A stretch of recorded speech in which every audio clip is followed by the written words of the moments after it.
అసలు నాకు లెగ్స్తో సంబంధం ఉంది బ్రో. నాది సెడెంటరీ లైఫ్ స్టైల్, హ్యాపీగా కూర్చొని చేసే పని. అప్పర్ బాడీ మంచిగా బిల్డ్ చేస్తే చాలు. అయినా లెగ్స్ ఎవరు చూస్తారు చెప్పు? ఎవడు చూడడు. నీకు టీ షర్ట్ వేస్తే మంచిగా బైసెప్ కనబడాలా, చెస్ట్ కనబడాలా, సూపర్ ఉండాలా. ఇలా అనుకొని చాలా మంది కూడా లెగ్స్ని స్కిప్ చేస్తూ ఉంటారు అనమాట.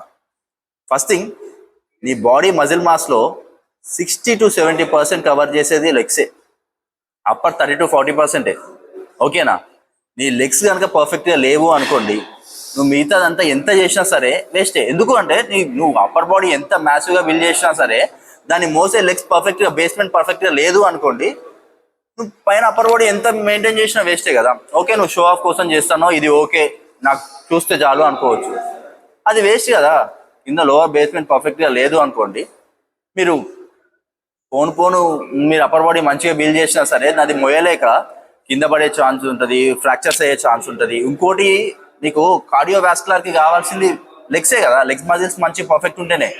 ఇంకోటి, కాఫ్ని second heart of the body అంటారు కూడా. ఎందుకంటే కింద నుంచి బ్లడ్ పైకి పంప్ అవ్వడానికి నీకు కాఫ్ చాలా యూజ్ అవుతుంది. ఓకేనా? అవి కనబడవు కదా అని చెప్పి, అవి షో ఆఫ్కి యూజ్ అవ్వవు కదా అని చెప్పేసి ఆ మజిల్స్ నువ్వు కనుక నెగ్లెక్ట్ చేస్తే, నువ్వు అప్పర్ బాడీ ఎంత మంచిగా బిల్డ్ చేసినా సరే లోవర్ బాడీ పర్ఫెక్ట్గా లేకపోతే వేస్టే.